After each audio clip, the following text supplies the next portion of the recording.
what you'll need to take the carburettor off is a Phillips screwdriver, a flathead screwdriver and some Allen keys. So you have to take the air filter off first, which is just a Jubilee clip, unwind that, loosen it off, and the air filter will pull off.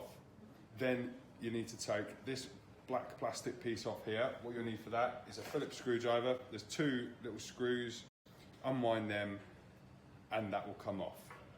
So you would then need to take the throttle out. So you just twist the top of it and pull the throttle out, and then you've got the carburettor. So first thing to do is there's two Phillips screws at the bottom. If we undo those,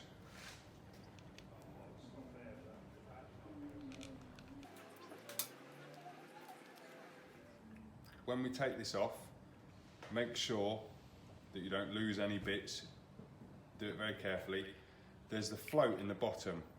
So when you take this out, take a look at what way it was in there in the first place to make sure you put it back in the correct way.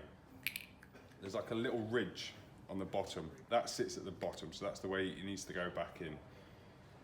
If you've got dirt in the carburettor, you'll probably see it all in the bottom of this bowl. What you need to do is you need to get some carburettor cleaner, spray it in,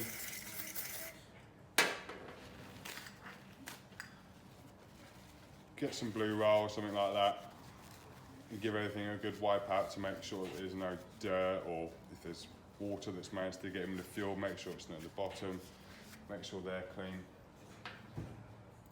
Then another thing to check is make sure that the main jet itself isn't blocked.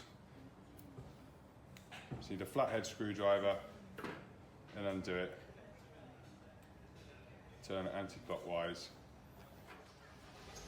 Inside this jet is a tiny hole. You should be able to see some daylight through it when you look through.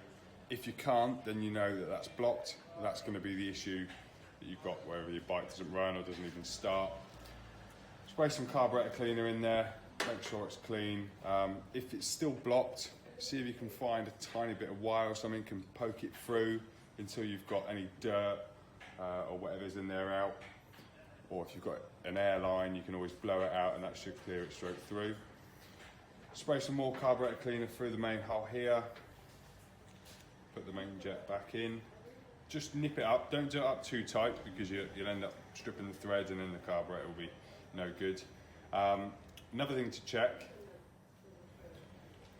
is the needle, because what happens when the carburetor fills up with fuel, this floats to the top and it pushes this, which will stop the fuel from coming in.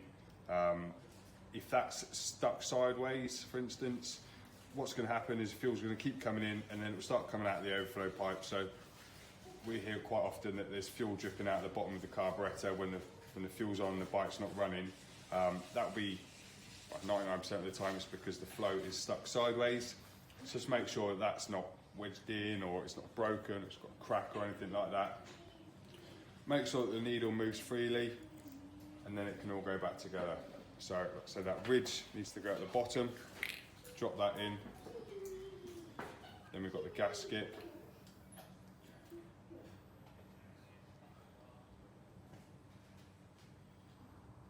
Sits in there. Make sure that the gasket's not twisted or it's got a tear in it.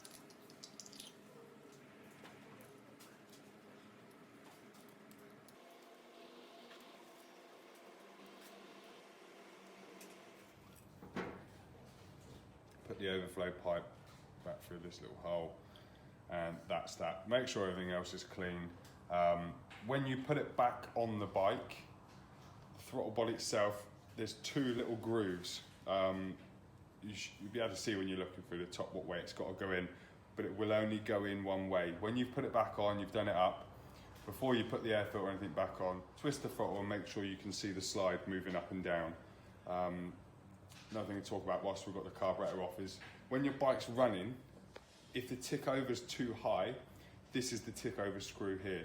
So when you're not twisting the throttle at all and the bike's ticking over too fast, or even like the clutch is engaging so the bike's trying to move, if you turn it out, do it like a tenth of a turn at a time, but only do that when the bike's warm until you've got the bike ticking over slow enough so the bike's not moving, but fast enough at the same time so the bike doesn't conk out.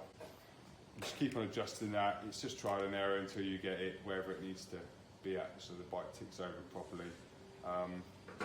And then put it on the same way that you took it off.